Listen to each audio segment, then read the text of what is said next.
This week on Deep Space Pride, we catch up on life, some Star Trek news, what else we've been watching, and the latest episode of Lower Decks. Thanks for joining us.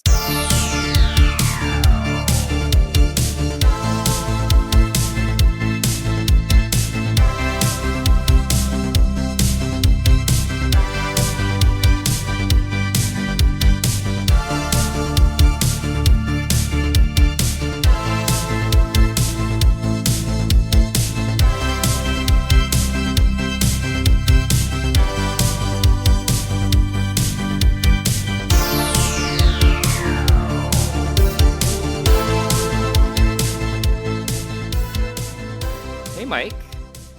Well, hello there, Johnson. How are you? I've been doing okay. It's been a while since we recorded. I feel like these are, monthly at the moment? Has it been a month? I don't even know. Maybe I don't over either. A month. Time seems to be warped. Slip through our fingers. It's just going really faster and faster. It is. The end of the year is fast approaching, and we're almost to Halloween, too. So, well, I'm already starting to make Thanksgiving plans with people. So wow, it's already kind of. I don't believe I've had my invitation yet from you. No, I haven't planned out everything. I've been invited to a Friendsgiving, and I'm planning Friendsgiving with. So one's being hosted by someone else, and I need to mark my calendar, and then another one I'm hosting, but it's with the Bible study group from church. So, got it. Yeah. I haven't even started planning more personal ones. So okay. Yeah. Are you guys doing anything? Are you guys going anywhere? Or staying here for Thanksgiving? We're staying here. Okay. We have oddly enough, Hamish has a grooming the day after Thanksgiving, which is weird. Oh, weird. Yeah. So we made tentative plans for we made a reservation at the Smith because that's where we went last year. But we're looking at some other places that don't have reservations because it doesn't really make sense for us to cook for two, and it's too much work. So, and the Smith I don't know. Is so mediocre, though. What? The Smith is so mediocre. It's not mediocre. I would say it's like middling. Serviceable. It's serviceable. Exactly. It's like in the middle of the road. Yes. There's other places we want to go, but they haven't opened up reservations yet. Oh, okay. So we just needed a backup plan. So I don't even know if Dennis is working yet. So there is that. All we have gotten to at this point is November 14th with some look ahead to Thanksgiving, but that's it.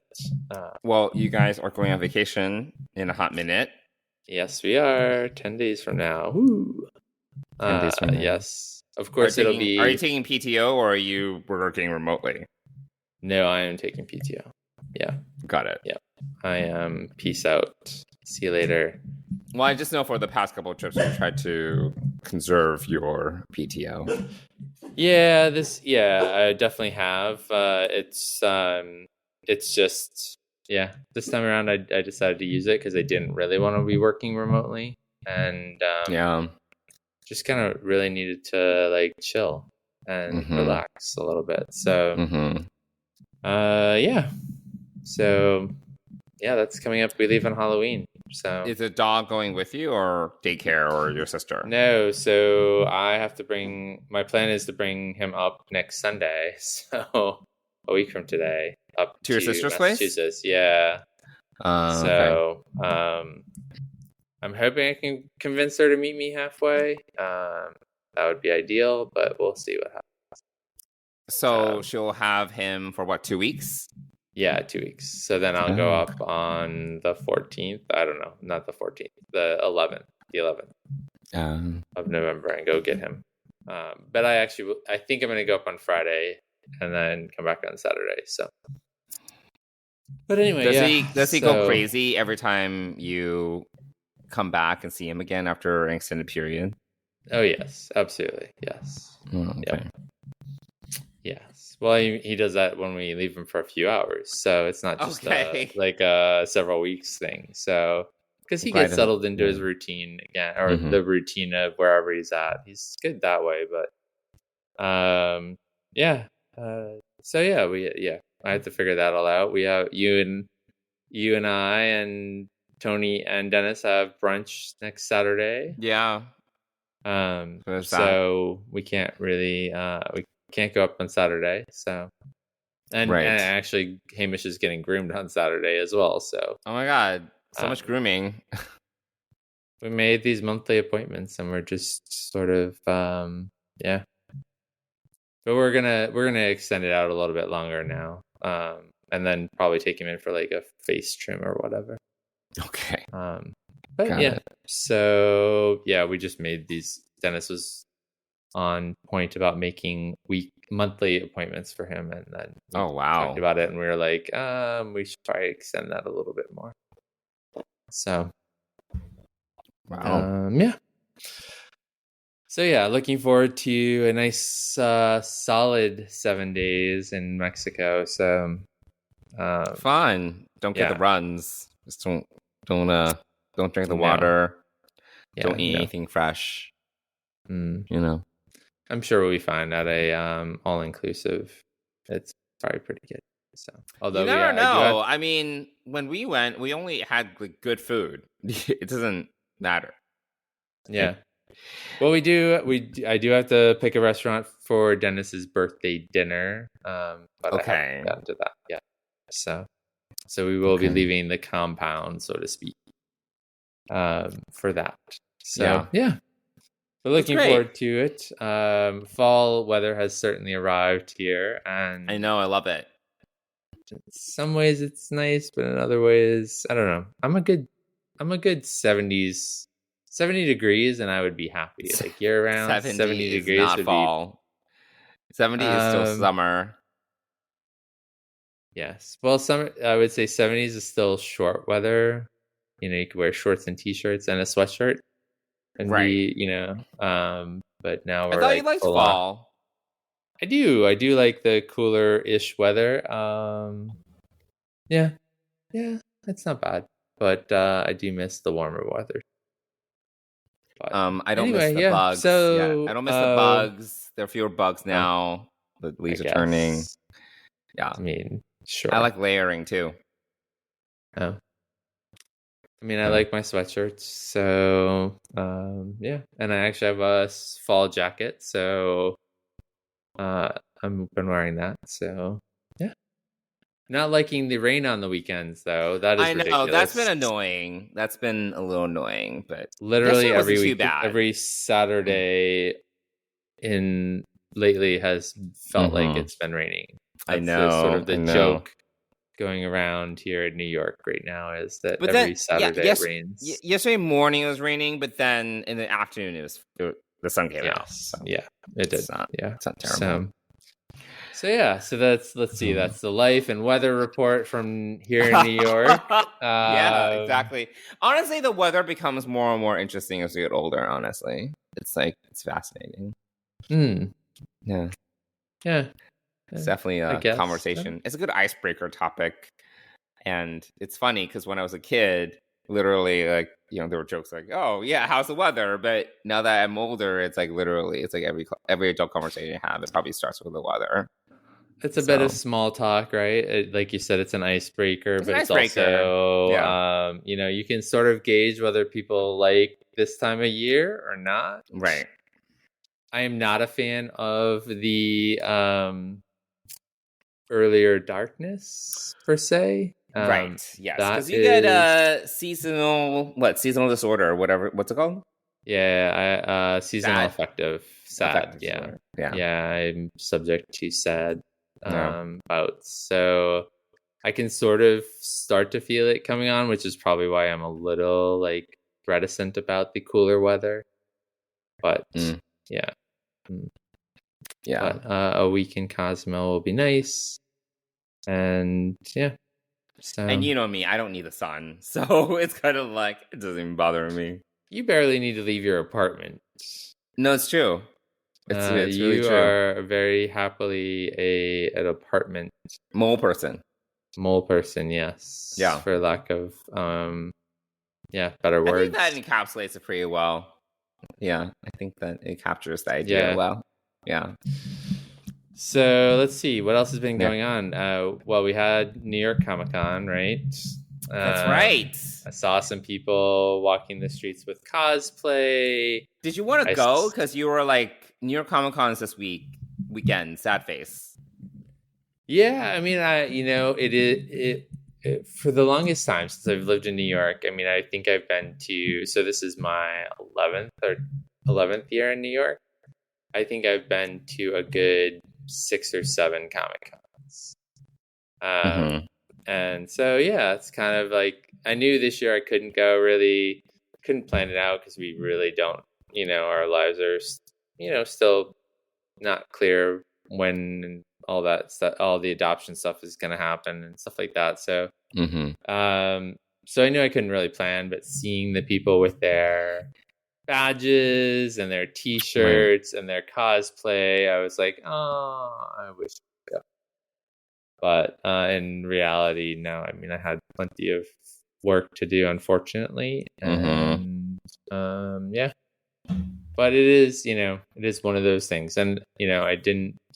I get the emails too. So I get the emails like of who's coming. But also I think, at least for me, I don't know if you feel this way, I feel a little bit of a dampening on like genre stuff right now because of the strike. Oh, sure. There's definitely a lot less promotion, but also it's, it's disappointing that the AMTMP isn't really making headway. We passed 100 days, I think, in the last day or two. So, yeah, it's just kind of like blah about things. I mean, fortunately, there are a few new things that are coming out that are still being released and whatnot. And I've been actually going into back catalog stuff or rewatching stuff. So there's plenty of new stuff to watch if you wanted to find it. Trust me. I mean, yeah. I mean, sometimes it depends on whether I need it for background or like I want to like become involved and forget, or take it check out from the stresses of life. So yeah. I mean, you usually like to watch things in the background anyway, so it's not like, and you definitely dip back into old stuff, so it's not like even if there was new stuff coming out, like it doesn't matter. Yeah, because new stuff you kind of have to pay attention on. You can't really like you can't really like zone out and be on your phone and like kind of like just forget the things that are, the work stresses, the life stresses, the all that stuff. So no, I do dip into back catalog stuff, but which I have been recently. So what have you been watching? What old stuff have you been watching? Well, it's not have you been watching any new stuff? Well, new stuff and what old stuff? So new stuff I've been so Ahsoka wrapped up, which I enjoyed. I thought Ahsoka was fine. Yeah, I thought it was really good. I thought it was really, really good. Sabine Wren did not die as I wanted her to. So, she did come into her own in the end. I don't think she got what she deserved. We have a problem with whiny characters. We really do. Whiny and stupid characters. But she's also let's cite. All right, so here we go. Side tangent. Okay, I'm just annoyed that she just didn't have to face her choices. Like she never told Ezra like what she did to get to him. Like they didn't even have that. Like she didn't have to wrestle with that reality. And it's like, oh, see you later, Ezra. And their reunion was so lackluster. Like, it was just like, hey, I haven't seen you in 6 months. Like, that's kind of how it felt. It just didn't feel, and I don't need like all the music swelling or anything like that. But it's just like, it felt just very like, okay, like, a very, very lackluster reunion. And then, she just like was very evasive about how do we even get here. And Ezra didn't even like press her. I just felt like it was just like, it was very like half baked. And then she didn't like have her comeuppance. Like she didn't have to die, but like I felt that there needed to be some level of justice that just wasn't doled out. And Ahsoka forgave her. And look, like I think forgiveness without consequence is not. I don't think that's a good thing. And you don't think the consequence of being stuck in another galaxy with no possible way home is? But then they were also kind of okay with it. Like, you know what I mean? They were kind of like, all right. Like, I don't feel they were like, oh my God, we're going to be stuck here forever for the rest of our lives. All right. Well, here we are. I think that sort of partially came from Ahsoka's development and her like becoming at peace with things. Yeah, and I get that. Her growth. Yes. I think that's where that whole piece with the situation came from. I don't think it was from Sabine necessarily, but Sabine. But I don't think Sabine grew. I don't think Sabine grew in the season, and there's so much. The season was literally, it could have been called Sabine, right? Like, because so much of it was about her and her journey and her decision, but it wasn't, and I know there's going to be more, but I don't know she's going to face the consequences of her decisions, the true consequences. And I was just like, I was very displeased about that. I mean, there were some cool things about it. I think one of the pieces you might have forgotten about, though, is the fact that she did see, or she was aware of, I don't know if she was there or, but she lost her entire family, her entire world. Sure. In the Thousand Nights. Purge of Mandalore. Yeah, the Purge of Mandalore. No, I understand. So some would say, but that doesn't excuse her. I'm sorry. I don't. No. She's an adult. She's an adult. Well, she fully understood the consequences of giving the map over, and what it would mean for the fate of the galaxy. And it's just, I don't know. I don't like immature characters. I don't like characters that don't think things through. So I was thoroughly annoyed. And I wanted to stab her repeatedly. So, yeah. Well, there we go. Well, I enjoyed it because I really loved Rebels. I really liked Clone Wars. I should say I loved Rebels. So this was a nice continuation of that. So some of it seemed like, some of it felt more in place. Like I thought it was a little weird, their reunion, Ezra and Sabine's, but I also felt like, you know what, this is actually like their vibe. That's who they are. Like, she's always been kind of standoffish with him to some extent. And, he's kind of like that kid who's always just the cool kid, leaning against a thing, like just chill. Like, so I felt like that was really on point for character pieces for that. But I don't know. I wanted more. I wanted more with oh my gosh, Hera. Okay. I wanted more with Hera. I wanted more with the droid. With Chopper. Oh, Chopper. I wanted more with Chopper. Yeah, I mean, I thought it was really enjoyable. I liked I was happy for the transformation of Ahsoka. I thought the episodes with Anakin, the one or two with Anakin, they were really good. Yeah, they were. So they were excellent. Yeah, it was so I really enjoyed that. So then so that made me, oddly enough, go back. I'm about to finish up my rewatch of Andor. Oh, okay. Kind of enjoyed. Andor was excellent. I loved Andor. So I've been watching that. I did rewatch Moon Knight. Okay. Interesting. Yeah. And then what else have I been watching? Have you been watching Loki? Did you start watching Loki? I did start watching Loki. It took a couple of tries. This season's okay. I don't know if it's like I didn't really feel the first two episodes that much for some reason. It felt kind of okay. I don't know what it is. And I don't know if it's because like I forgot a lot of season one. or something that's like slightly Yeah, I off feel of like season I two? almost should have rewatched season 1 just to get into the vibe of it, but yeah, I don't, it's yeah, it was hard to get into. I think what just dropped, episode 3 just dropped, Yeah. Mm-hmm. and things sort of like the action sort of picked up, and sort of the crux of season 2 seems to be like revealed. Crystallizing a little. So Okay. yeah, so Okay. Yeah, watch it. but I feel like yeah, Sylvie has a different vibe now. She's a little bit more serious and like I don't know, I'm not, I don't know. I felt like it was almost like a different character. But yes, I've been watching that. I finally did get into that.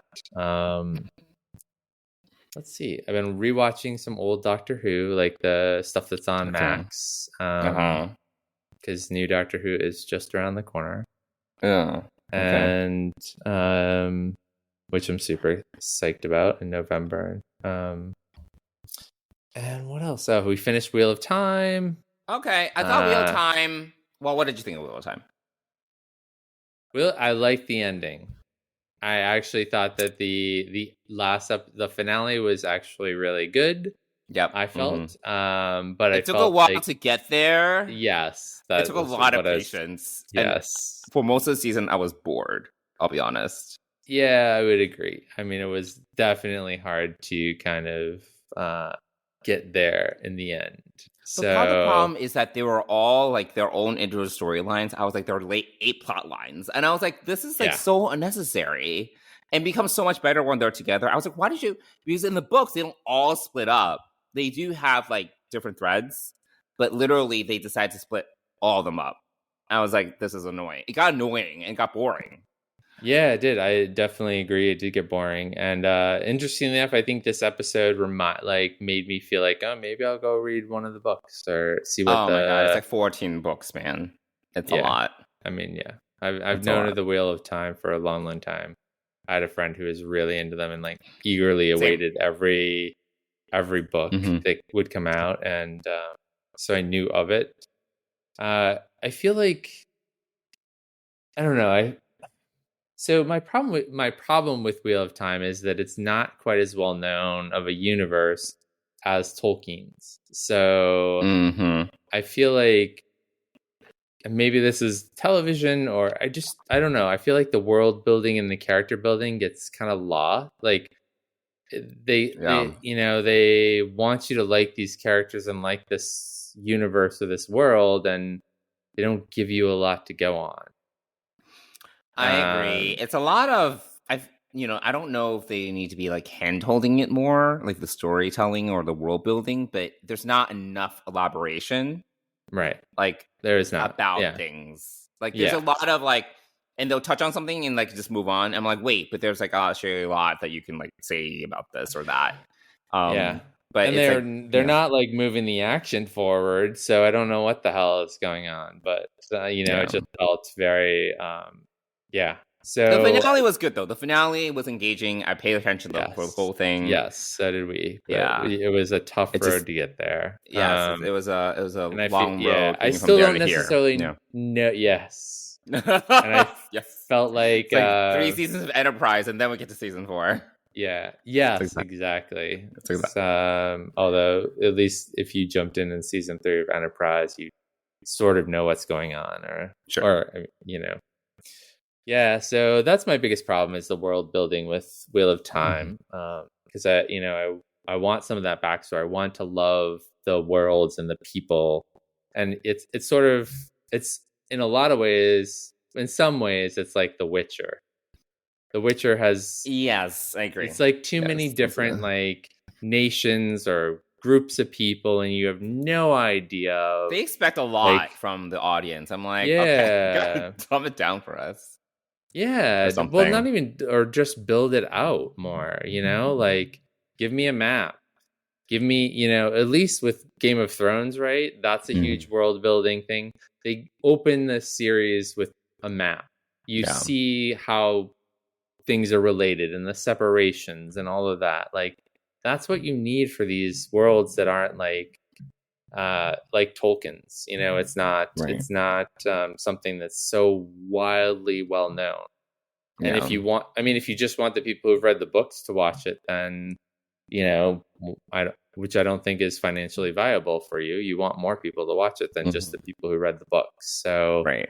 I think world building needs to come back in a better way and give us a little bit more character building too.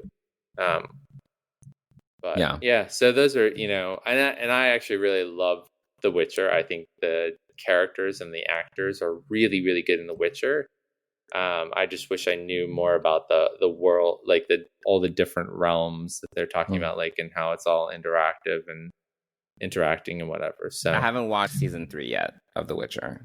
Oh, it's good. Yeah, it's good. We enjoyed it. We watched it a while ago. So I feel I forgot everything in season 2 though. That's the problem. I need to watch a YouTube recap. Yeah. I can't remember if I did or if we watched the last episode of the previous season, which sometimes helps. But anyway, yeah. So I think that is what I've been watching. What else? Oh, and so all right. So we've already talked about this. I did watch Foundation, right? And then I did not renew my Apple TV Plus subscription because there's nothing on there until next month when I get back from vacation. For All Mankind is back. I know. Geriatric actors everywhere. Geriatrics in space. Yeah. It's everyone's too old. It sounds from the trailer. It sounds like it looks like rather there are new characters. Oh, there would have to be. Okay, but everyone else is so old. I'm like, oh my god. Yeah. Well, maybe this season will answer the question: do wheelchairs work on Mars? It's like, well, will they? I don't know. I can't think of anything else that's coming up, right? Have you watched? I know I'm positive I recommended it, but have you watched The Morning Show? Oh, I did not go back and watch the third season. Yeah, the third season just came out. Well, just came out like a month ago. Oh, that you ago. Maybe when I renew it for All Mankind. It's good. We'll see. I mean, it's so enjoyable. It's like trash. I mean, it's not trash, but it's like it's like one of those shows that tries to be very deep, I think, or it has the idea of being deep. It's also very superficial, but the cast is crazy. It's like they got John Hamm this season. Juliana Margulies is still on the show, but she's like a tertiary character. I'm like, how do you get the good wife on the show and she's barely doing anything? Juliana Margulies is a fantastic actress. Yes. Literally, I'm like, this cast is so stacked. It's great. I don't know how much money they're paying for the cast. It's insane, but it's very enjoyable. I do recommend it. Okay. All right. I am also watching Invasion on Apple TV Plus, which is a snore fest. So slow. Did you try watching it at all? Season 1? No, I did not. I can't remember why. It was. I think I mentioned it to you, and you're like, "I'm trying to watch it. It's a snore fest." I was like, "Okay, that's good enough for me. I'm not gonna." So what I ended up doing, because I couldn't make it through season 1, is I watched a YouTube recap of season 1, and then I didn't finish season. I watched 5 episodes of season 1, and then skipped all of it, watched a YouTube recap, and then just started watching season 2, and it was fine. Season 2 is a little better. Is it better? Season 2 is better. Okay. But sometimes it's like one of those shows where I need to. There's not an apt comparison, but literally. So the premise is essentially there's an alien invasion. The whole world's aware of it, trying to fight these aliens off, and then we spend all this time with these characters and their petty problems. They'll literally just have these kids. We spend too much time with these kids, for example. They're one of the subset characters, and they're talking about you like her, I like her. I'm like, oh my god, I do not care about your fucking kid problems. These are literally 12-year-olds, and they're like, I know you like her. I'm like, fuck you, fuck all of you. Like, it's just like so annoying. And I'm like, why are we spending so much time on these like really petty things? And then there's another character where she's a mom, and it's about like her and her 2 kids. And I mean, there's like key components to each of the characters that relate to the overall invasion, obviously. But so much time is spent with her and her like just problems, her family issues. And I'm like, oh my God, I do not fucking care. Like, so there's an invasion going on. Like, it's just like everything just like slows to a halt when you're like literally there's like this like 5-minute conversation between these 3 kids and like how they like there's a love triangle. I'm like, I don't care. They're like 11, 12 years old. Like, I don't care about your love triangle. Like, really, I don't. So that's a problem with that show. Okay. There are certain plot lines that really move things forward, but it's like Discovery. It's like, oh my God, literally evacuate the planet. Do not talk about your life history right now. Like, it's like that. It's like that. So, all right. So Invasion, what else have you been watching? Oh, so I've been on a Mike Flanagan kick lately, which I know it's not for you, but he did like Haunting of Hill House, Haunting of Bly Manor. He did Midnight Mass. No. Thank you. The Fall of the House of Usher most recently. Excellent. You know, like he's really good at horror storytelling, but it's not scary. I would say it's like drama with some horror elements. And it's all very thoughtfully done. So I binged The Fall of the House of Usher in one sitting. It was about 8 hours of my life. Oh my God. I finished at like at 4 a.m. Oh, this was last weekend. Yeah. You are crazy. Yeah, I was transfixed. And I just started watching The Haunting of Bly Manor, which I never finished previously. But he's a really good storyteller. I love it. So I've been watching that. But other than that, I resubscribed to Netflix recently, so I've been trying to catch up there. Okay. And yeah, like we talked about the other stuff I've been watching. Like I started watching Loki. Oh, Gen V. I started watching Gen V, the boy spinoff. Right. Yeah. I know. Which I know is not for you. It's too gory. Right. Yeah.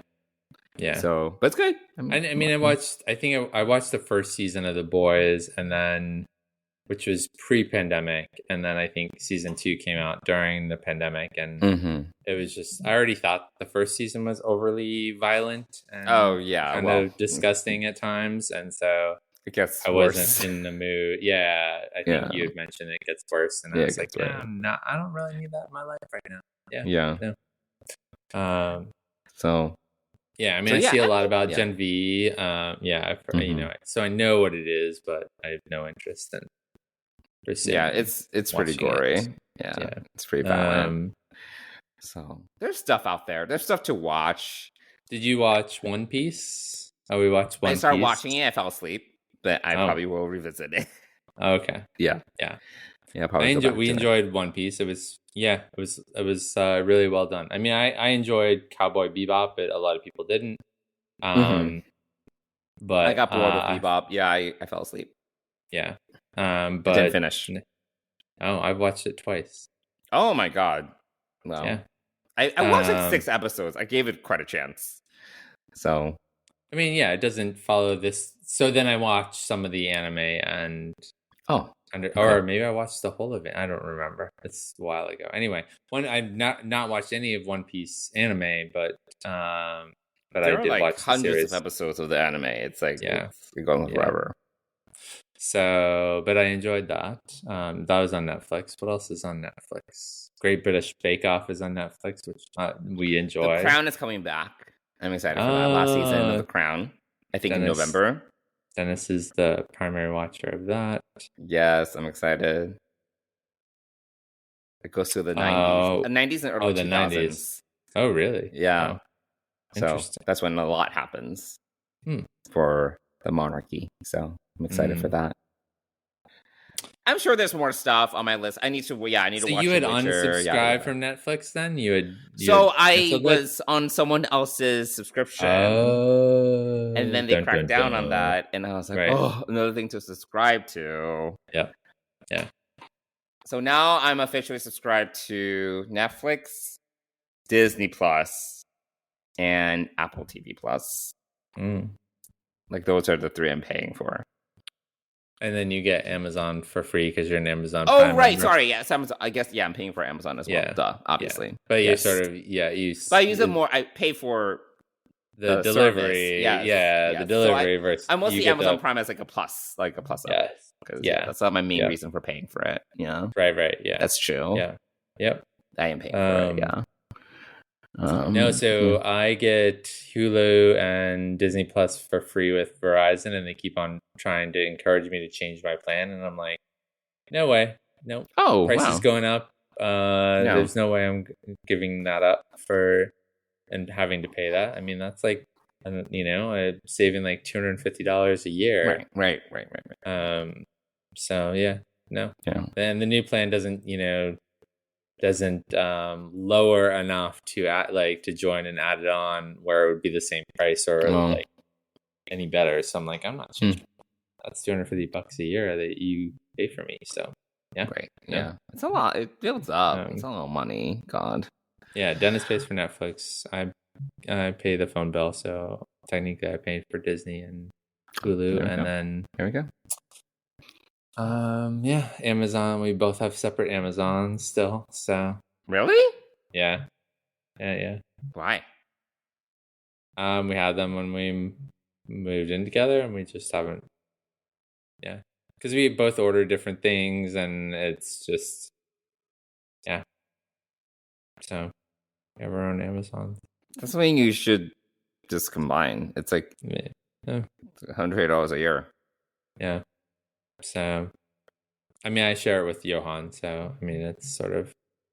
Oh, share it with Johan, your ex. Yeah. Okay. I mean, we've had. I mean, I've had it since. Yeah, I've had Amazon Prime forever. So interesting. Okay. All right. I guess it works. And then Max, I pay. Currently split it, but with other people. Yeah, Max, I'm on someone else's account. Yeah, Max, Hulu. I think those are the ones I'm on. Someone else's account. So you got to be. So Max is. I've not seen anything about Max, but Disney has said now that if they find you password sharing, they will just cancel your account. Oh, really? Yeah, okay. It's in their new terms and conditions or whatever, which may also apply to Hulu. So. Okay. Well, as an FYI, since they're all really, they just cancel it like without like a heads up. Yeah. All right. I feel like that might. I feel like a lot of people. They reserve the right to cancel your account without notice. I don't know if they're going to do that to a lot of people. That's going to be a lot of cancellations. You know what I mean? At least Netflix forced you to go through this process of verification and stuff like that. Yeah, which is really annoying. Then it's okay. Which is really annoying because we had one day it worked, and then the next day I couldn't even use Netflix. Like in our own home on our TV that we just watched on it yesterday. Like suddenly one day they flipped a switch and you had to do this verification, and Dennis was at work, and I was like trying I think I was it was a sick day or I just took a day off and I wanted to just chill, and that's annoying. Had to go through all of this hula hoops for it, and we're literally it was a pre-registered device, everything, and it was just annoying. Yeah, that's annoying. Took hours and hours and hours to kind of restore it. Yeah, all right. Yeah. So anyway, anything else you're watching, or is that pretty much it? I'm trying to think if there's anything else. I feel there is, but I do not recall right off the top of my head. I mean, there's plenty of content. So. Oh yeah, there is. Yeah. Yeah, we'll see. Yeah. We'll see. Yeah. Yeah. I think that's it. Why don't we talk about? Why don't we talk about Star Trek? Yeah, sorry. Yeah. So, well, what is there in terms of Trek news we haven't talked about? Prodigy. Yay! Prodigy. Yes. Coming to Netflix. That is super exciting. So we need to all rewatch season 1 just to support it. I feel that just needs to happen. I will just have it up in the background. Yeah, absolutely. It just needs to happen. Yeah. I'm very excited about that. I'm glad they picked it up. And it seems fitting for them. It's sort of in their, and I think I was discussing this with you, but my concern was they don't do typically weekly releases. But then 5 minutes later, I realized, oh yeah, we watched Great British Bake Off, and that's weekly. I don't think they'll do weekly. I think they'll do like part 1, part 2, like basically how. Well, they have the ability to do weekly. I mean, because they do. Obviously, the BBC. So Bake Off happens on a Tuesday night in the UK, and we get it on Friday here in the US on Netflix. So yeah, I think they've done weekly mostly for reality shows. Like I think there was the other show, like The 100 or something. Was it 100 or something like that? It was like this Korean like Ninja Warrior kind of show or something. Yeah, that was also weekly. Oh, I don't remember the name of it. I didn't realize that. But it's mostly for reality shows. I haven't seen that for dramas, for scripted. We'll see what they do with Prodigy. Yeah, whether we'll get dumps of it or not. Yeah, but super excited. Hopefully they'll get even a season 3 or more. So yeah, we'll see. But imagine how long that would take, because they'll probably have to see how season 2 does. And then grant renewal, and then the production time for Prodigy is like forever. Yeah. So we'll see. So we had that. Going back to Comic-Con, which is initially where I was starting with when I brought up Comic-Con. That's right. Whoops. I guess. So Alex Kurtzman was there. They must have had a Star Trek panel. And although I don't know who would have been on it other than Alex Kurtzman. And Mike McMahan was on the same panel, I think. Oh, okay. All right. So the two of them. But Alex Kurtzman mentioned that there are some other projects. Brewing. Brewing. Yes. There we go. That's a very October word. Brewing. Yes. In addition to Section 31 and Academy. Right. Which he reiterated that Tawny Newsome is writing for. So I feel like she's slowly working her way to potential showrunner at some point. I mean, I think she's brilliant. I really like her. Yeah. So. Yeah, she is. Yeah, which would be amazing. As long as she keeps playing Mariner. What was that? As long as she keeps playing Mariner. I know. She's just great. I really like her a lot. Yeah. I feel they need more, like, Strange New Worlds like shows. I feel Academy is niche. I feel that's going to be for a very specific audience, which I know that was the purpose of what Alex Kurtzman had been trying to do in terms of diversifying Star Trek. But I feel they need more gateway shows like Strange New Worlds, where old fans will like it and new fans can also appreciate it. And I just realized this because one of my close friends, she accidentally subscribed to Paramount Plus, or she didn't cancel it. Like I think she subscribed for something, and she had an extra month, so she told me like, "Hey, I'm just gonna watch Strange New Worlds. Anything I need to know?" I'm like, probably, but it's fine. Just get into it. And then she binged both seasons in like 4 days. Oh wow! Yeah, and she was like, "I loved it. It was great." And she may have seen a couple episodes of Next Generation younger, and she's not a Trekkie at all. So she was like, "Is there anything else that you watch?" I was like, "I don't know." I was like, "Do you want to try Discovery?" I was like, "Try it." She did not like Discovery. She could not get into Discovery. Like she was just like, she's literally. I was like, season 1 I thought was really strong. She was like, "It's so serious. It's so dark," and she's just not. She could not get into it. She literally like told me she would just let it run. She would let just go, and she would go and do the dishes in a different room. And I'm like, okay, like just there's no point. Like just don't bother. And I think you could suggest season 2 to her. So season 2, I talked to her about season 2 of obviously Pike, Spock, and number 1. And I was like, I feel like you kind of need to know what happened in season 1 a little bit. And I personally thought, I know we talked about this before, I thought season 1 was pretty good. So I was like, oh, maybe, just try it. And she likes Michelle Yeoh, so I thought there was some good stuff in season 1 for Michelle Yeoh and things like that. She just couldn't get into it. She was just so bored. I was like, yeah, that's okay. fair. No. And you didn't throw her back to any 90s Trek? 80s, 90s Trek? I don't know. For a newcomer, it might be hard. I think it's a little daunting. Like 26 episode seasons, you know what I mean? It's just like so different. Yeah, that's true. It's so different, and the pacing so different than what people are used to nowadays. Yeah, that's true. I feel it's an investment. Like I feel like if you're interested, I'm like, okay, go back, and like take your time and like watch it. But I think it's tough. Like it's just such a different pace nowadays. Yeah. Like, and 10 episode seasons is so different than a 26 episode season that I don't know. Yeah. I had someone else actually ask me today. She was like, "Oh yeah, I've seen like a few of the movies. What do you think you should start with?" I was like, "Oh my god." I was like, and then I suggested Strange New Worlds. I was like, "Yeah, try Strange New Worlds. Like that's an easy gateway series." And then she was like, "Do you think I should watch any of the old stuff?" And I was like, "Let me think about that and get back to you." I mean, you could give her a curated list of specific episodes, I guess. Yeah, so I was like, I can come up with like a curriculum. Yeah. Let me think about that. I can give you a few TOS episodes. Oh God.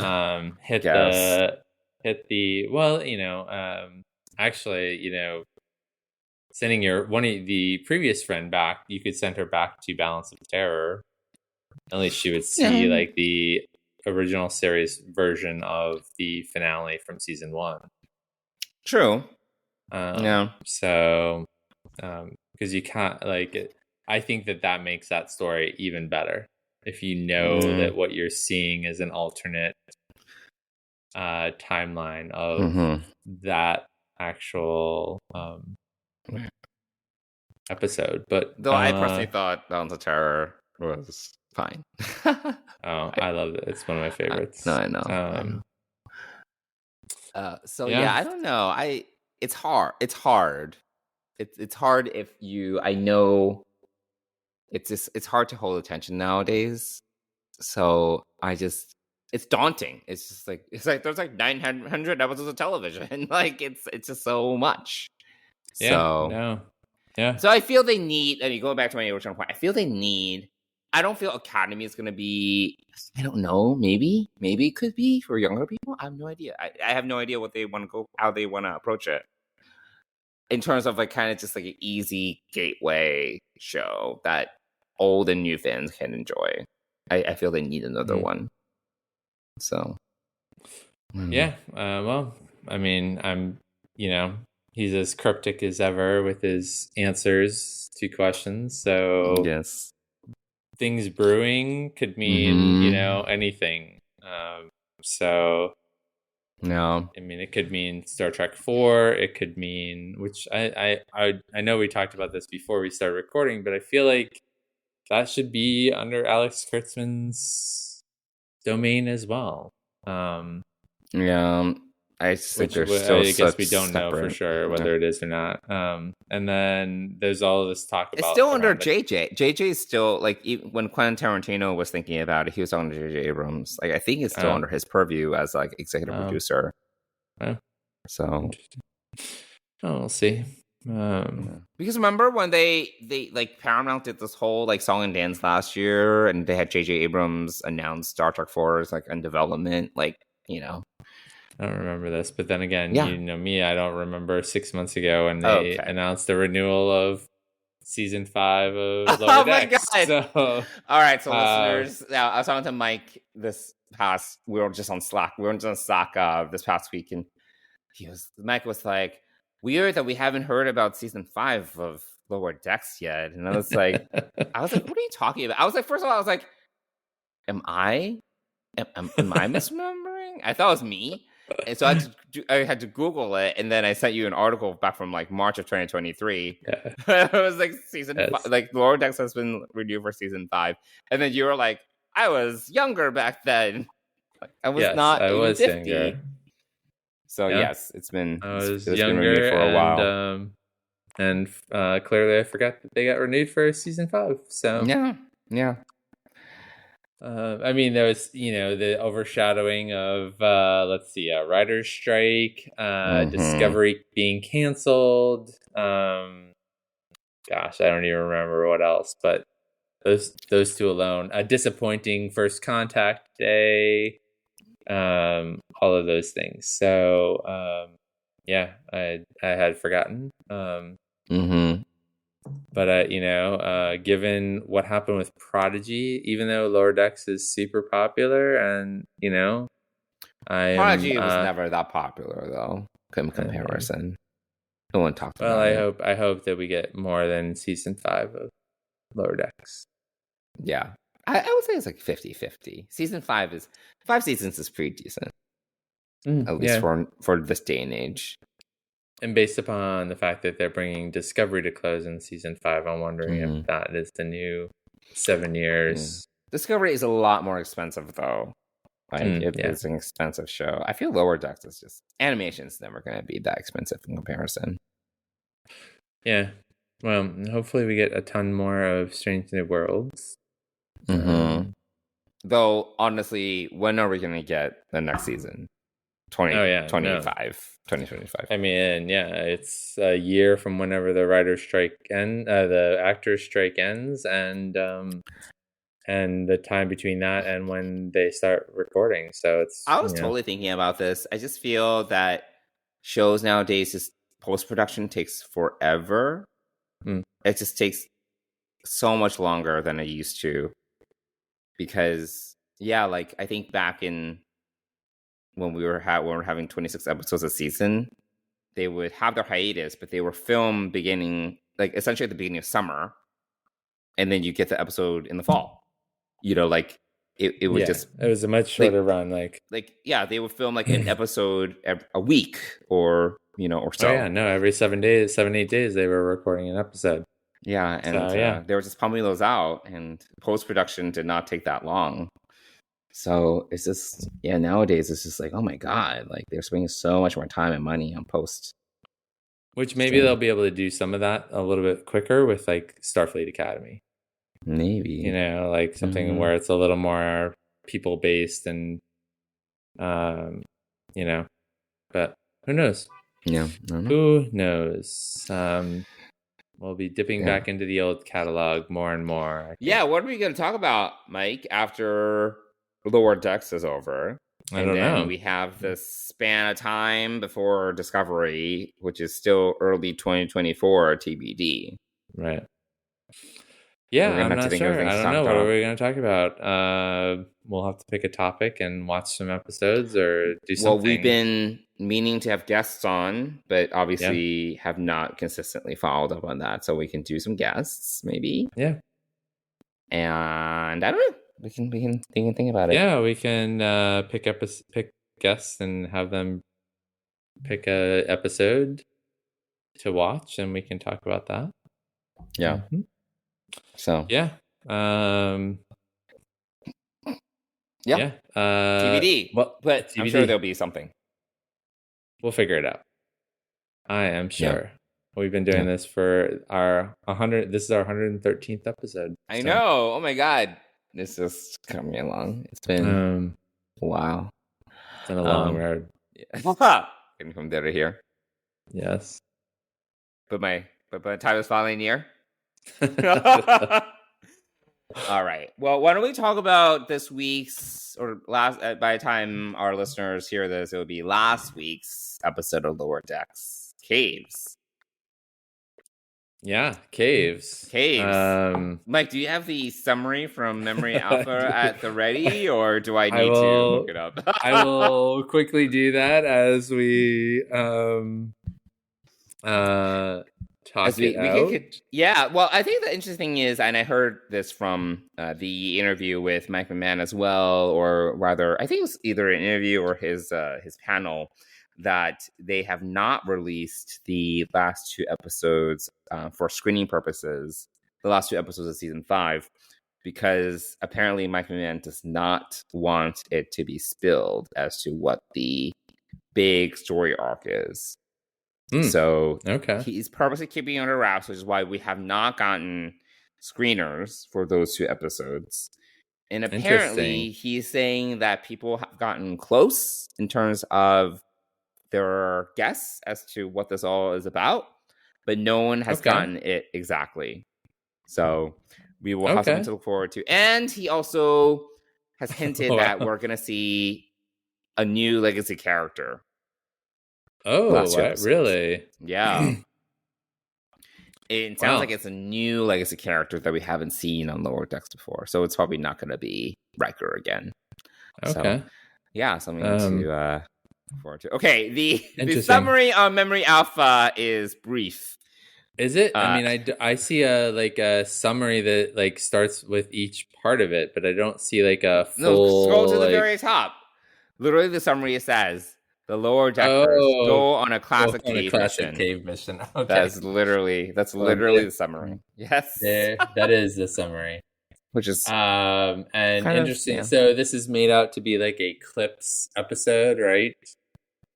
Sure. Which is kind of... But of moments that we haven't seen before. Right. So, unlike the last clips episode, which was season 2's finale, Shades of Grey. So, yeah.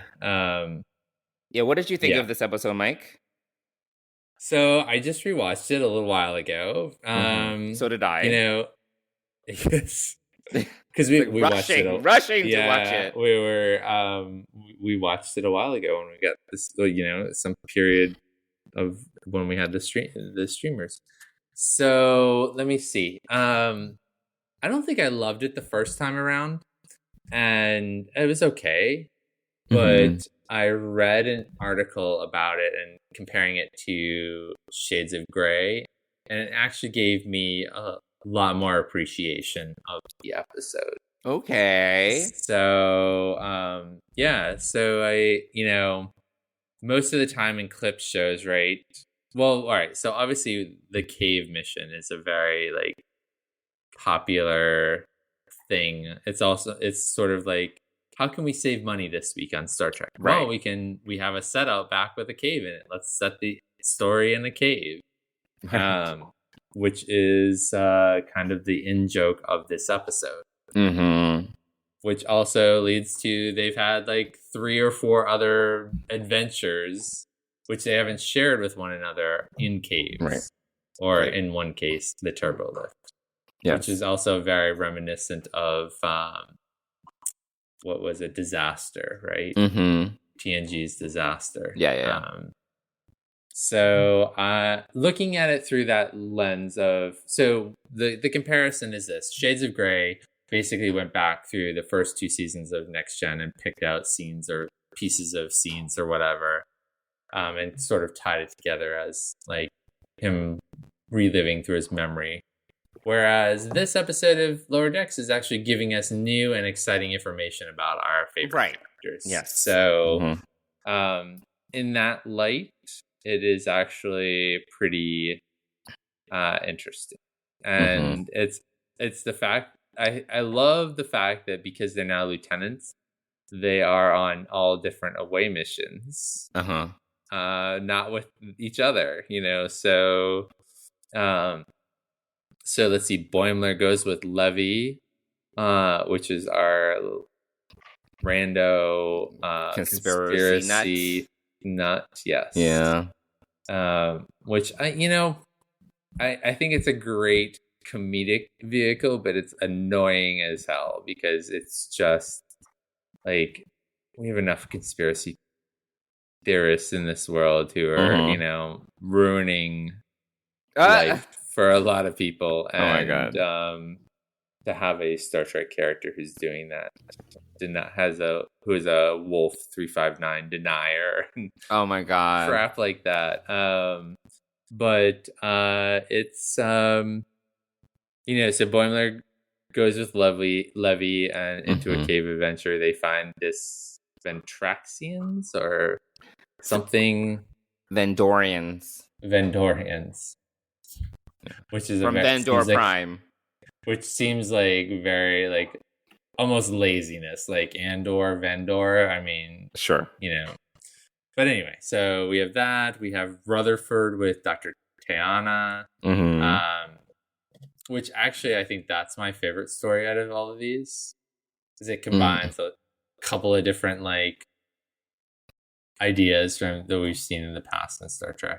And then let's see, we have that's Rutherford, Boimler, the Manor of Delta Shift. Yeah, with Delta Shift, which so they're all like leading away missions. Although Levy is sort of a full lieutenant and Boimler is only like a Lieutenant JG, but it seemed like Boimler was more in charge, or maybe not. I don't know. But anyway, there's that, and Mariner's leading an away mission, and then Tendi just wants to talk about it. They were stuck in the turbo lift. Yeah, yeah. So, which dates back to season 1, basically.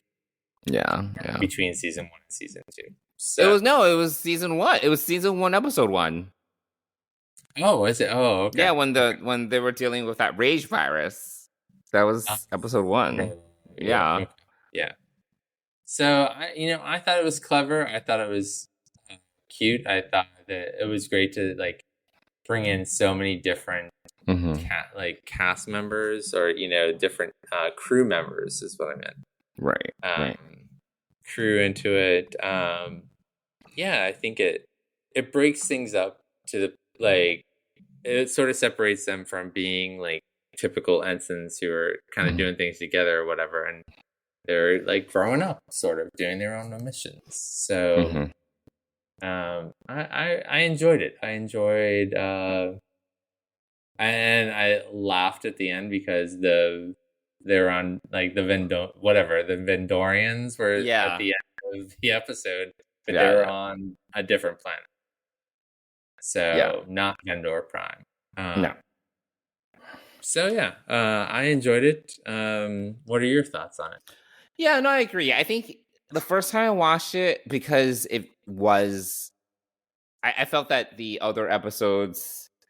Well, we can also talk a little about like where we've gotten to at this point. Like obviously we had like a lot of different episodes leading up to this between Tendi visiting her family, and then we get Peanut Hamper and yada yada yada.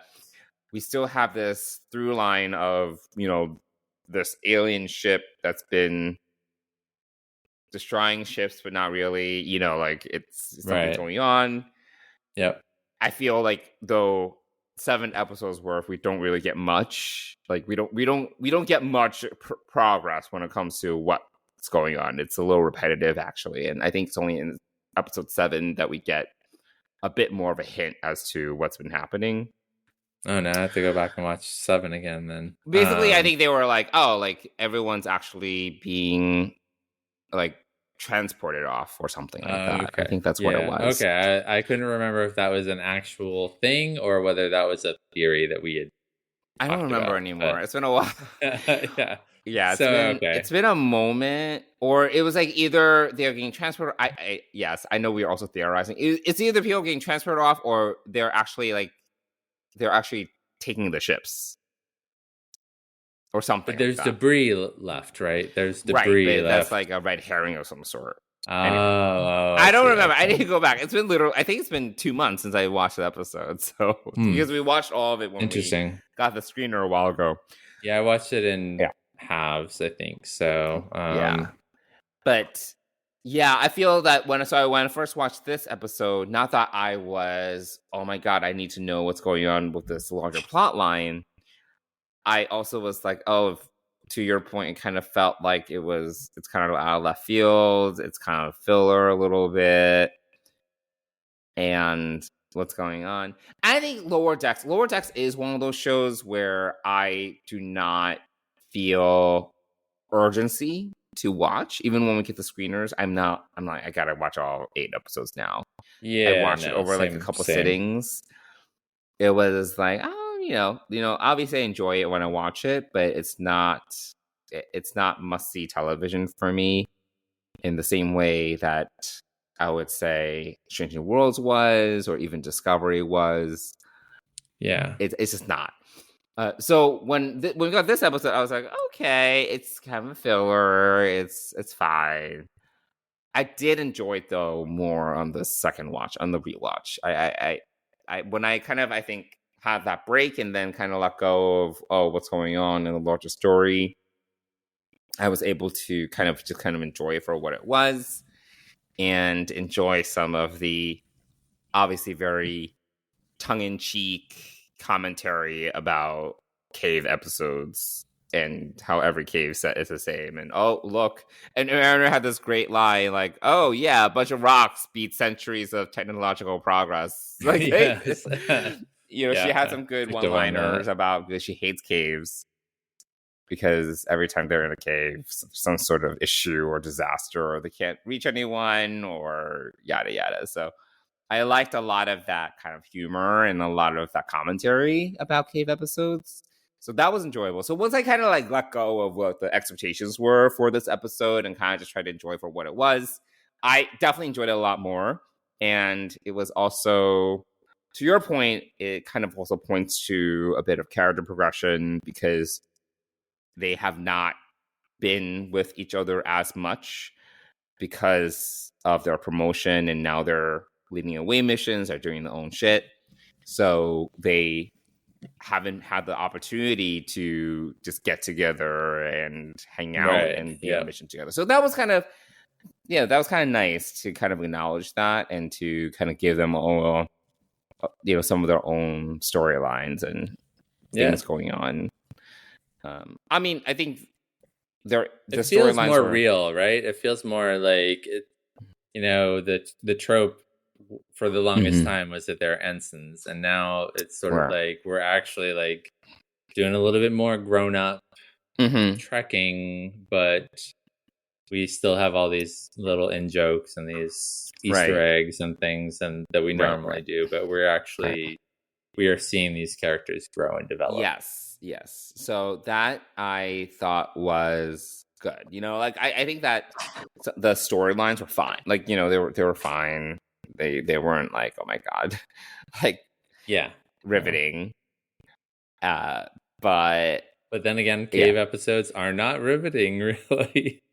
It's like the mysteries in the cave, and there's interpersonal conflict, and that's it. And it's something alien. I mean, it's very formulaic. Right. So, but I like that they were also they had a very human reaction to their, to the stories, because they were like, wait, you did this and didn't tell us? And I think that's like the, when I thought about that, it's like any friendship, as friendships grow and evolve and you start to have your own thing. And I was talking to another friend about this yesterday.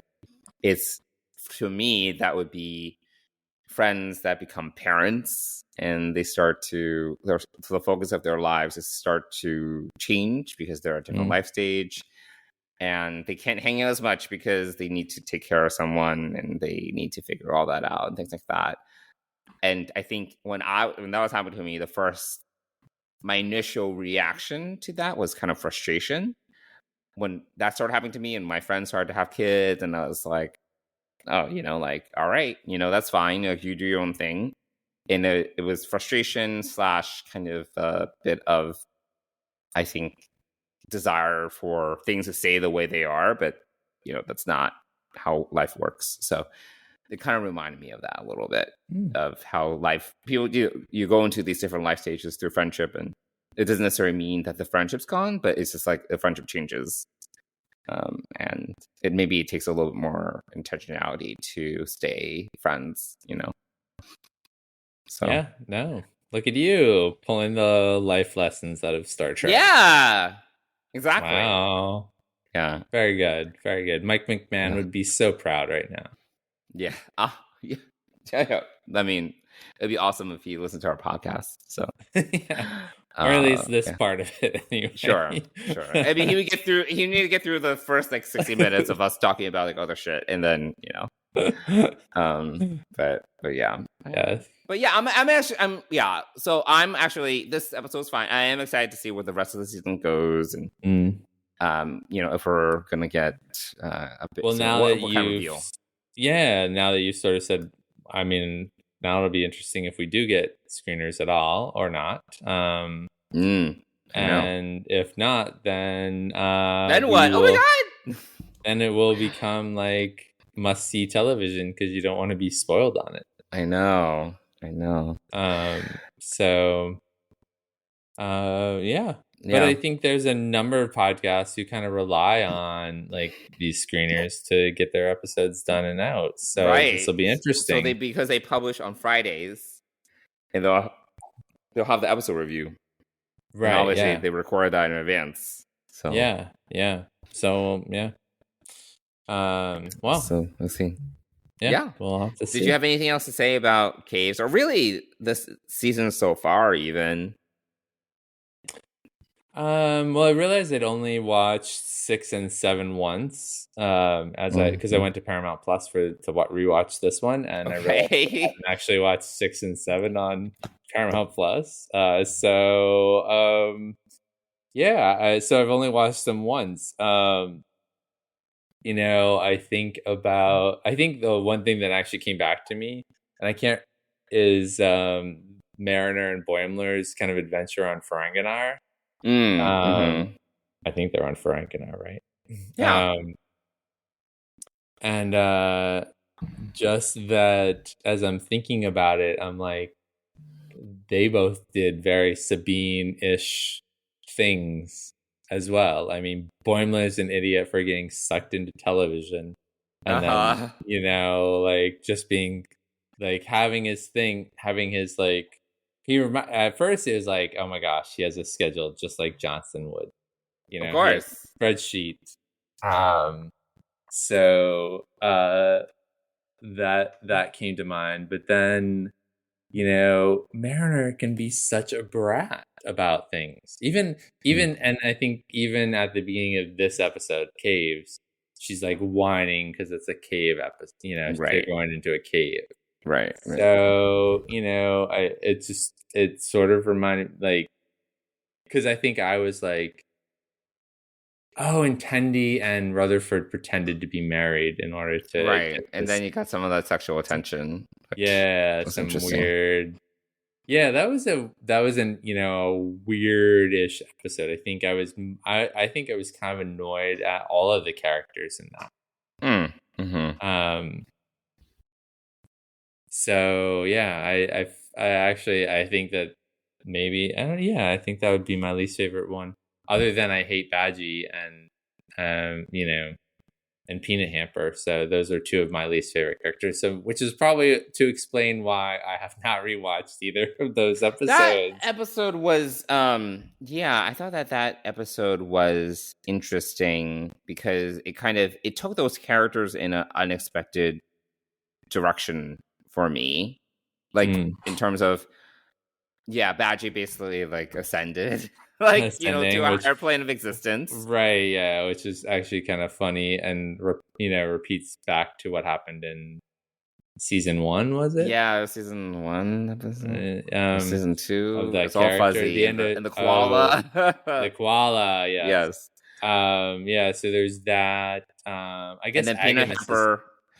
Yeah, Agamus tells Boimler the truth about this thing, which is, I guess, where we're getting the beaming of they're absorbing. Or whatever it was. Yes, he gives them more clues. Yeah. More clues. And then Peanut Hamper goes back to home. To her that root. Drill from A Quality of Life. That was the Exocomp episode in TNG. Yeah. So, also now so she goes back to being like a regular Exocomp, just doing her thing, and then Agamus goes back to Daystrom. Yeah, I didn't expect that to be the resolution for those characters. I know that you aren't too big a fan. I expected something more, but I was like, all right, whatever. That's it's also actually fine. For that episode. Now that I'm thinking back to it, I enjoyed the Boimler Agamus piece of it.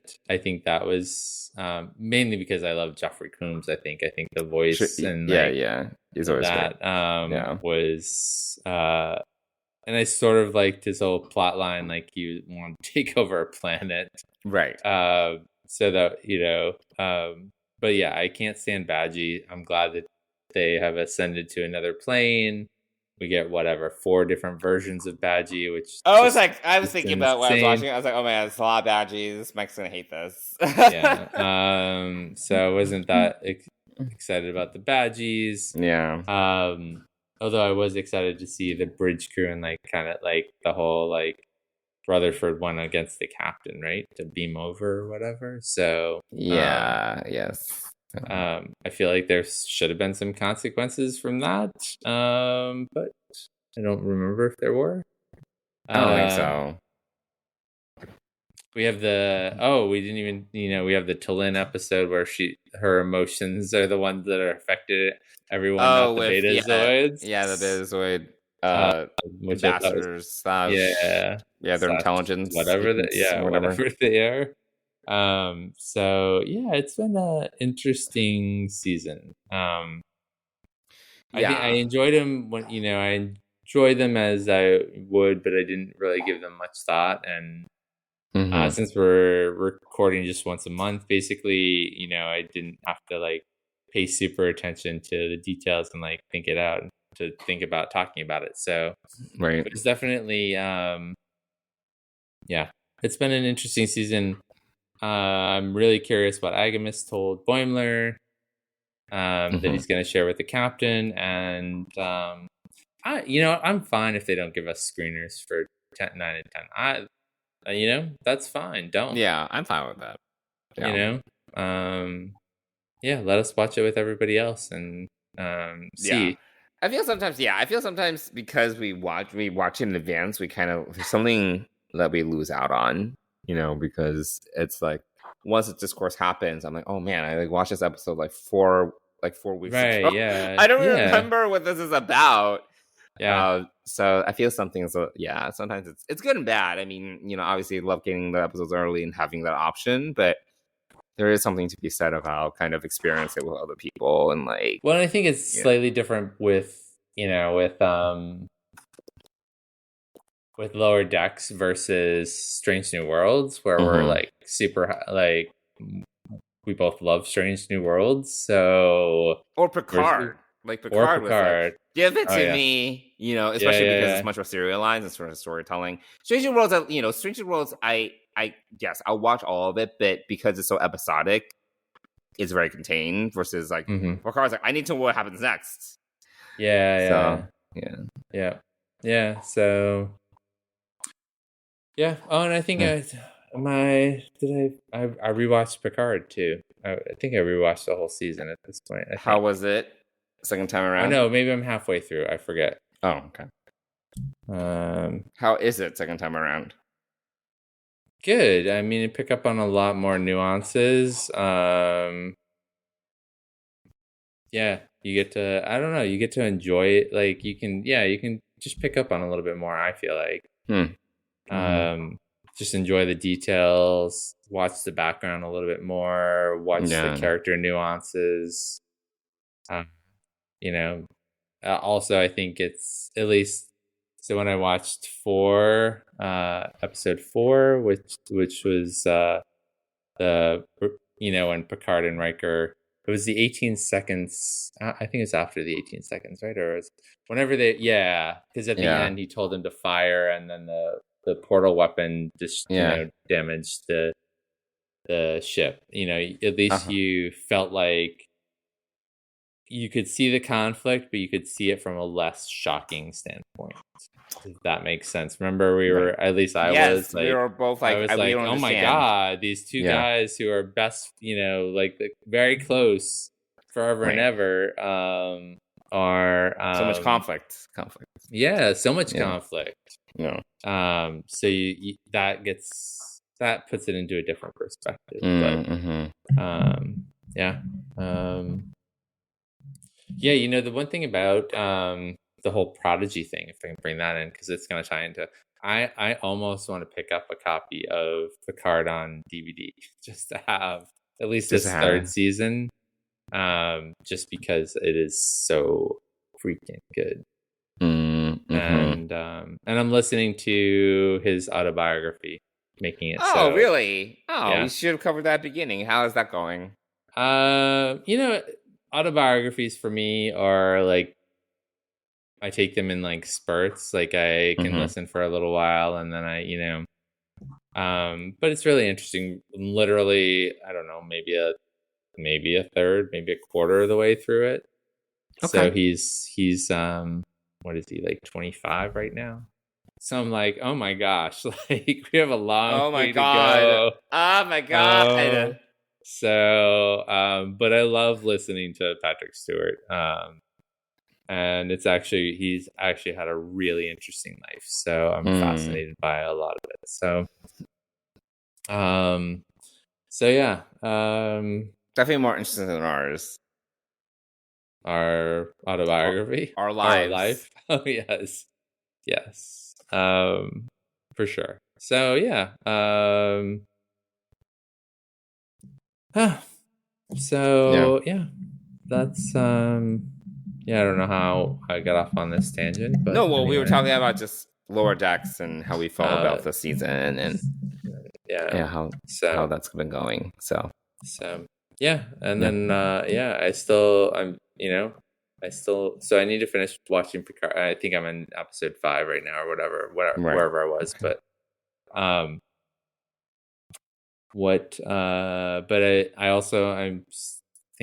I think I got into season 4 of DS9. Oh, wow. Okay. I think, or am I still in season 3? I don't know. It's been a while, so a hot minute since I've been watching that. So I need to go back and watch some more of that. Yeah. But yeah. But no new books are coming out. Like, it's really like, I feel like because of the actors' strike, but also because of the writers' strike. Spell. Yeah, I feel like we're going into a dry spell. So yeah, we're gonna soon. Before we know it, we're just gonna be watching all K-dramas. Like that'll be the only thing we'll be watching because they're still pumping out content. Oh, I couldn't get back into Alice in Borderland. Borderland. Thank you. Yeah. I don't think season 2 is as good. Season 1 was definitely more riveting. Season 2, I think it's also done. I think it's also like they're finished. Oh, okay. But I still enjoyed it. Yeah. I still liked it, but it's definitely not as not as riveting as season 1. So, yeah.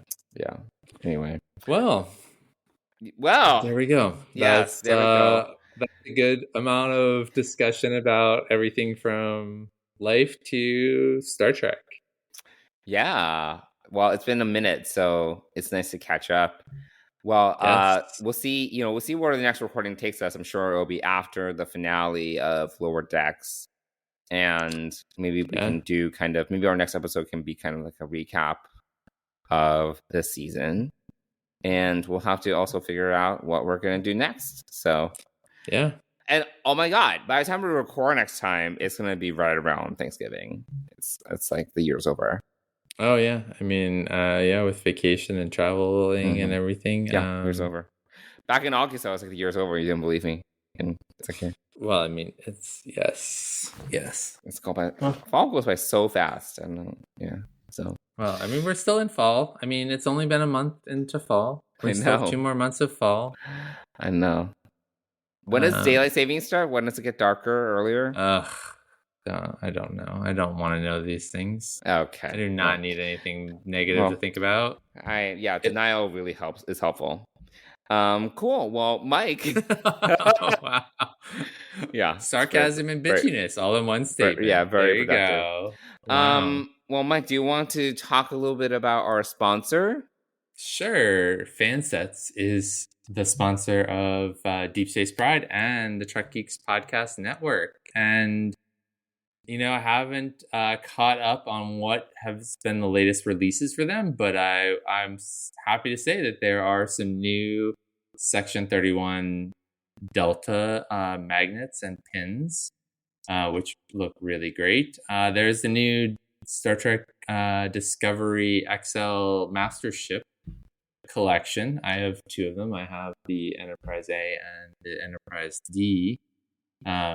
On my shelf here, and they also have the Borg Slayer Deltas, both magnetic and pin, and we have a Garrick pin speaking of which, that was the last Star Trek book that I listened to, was A Stitch in Time, read by Andy Robinson. So head on over to Fansets and check out these pins and so many more. And they've redone some new grooved end of Picard season 3, the new gold deltas. Okay. So they've been busy. Oh my God, what was that? That was Hamish and his bones. Okay. Always interrupting our podcast. So head on over to fansets.com. Put a bunch of these pins into your cart. If you enter the code TrekGeeks, you're going to save 10% off your order. And if it's over $30, you're going to get free shipping in the US. And we want to thank Fansets for being the premier sponsor of the Trek Geeks Podcast Network and Deep Space Pride. Thanks, Fansets. All right. Well, we also love to hear from you. If you have any thoughts, comments, questions, you can reach us at Gmail, or rather email at deepspacepride@gmail.com. And you can also find us on social media on X/Twitter and Instagram at Deep Space Pride. Which we've not been active on. We have not posted. I have not posted. I have not checked. I have not looked at any DMs. So I do check the DMs once in a while. Nothing in there. But we have not posted in a long time. Yeah. So maybe we should get on that. Maybe. We'll see. Cool. Well, thanks for listening, everyone. Really enjoyed. Well, hope you enjoyed our discussion. We've given you a plethora of choices of topics, topics and other media to watch, other shows to watch. In addition to Star Trek. Yeah, so you can line these episodes and shows up after Lower Decks concludes in 2 weeks. So you'll have some stuff to watch. Yeah. Cool. There we go. All right. Thanks for listening, everyone. Yeah, thanks for listening, and we'll talk to you again soon. Bye. Bye.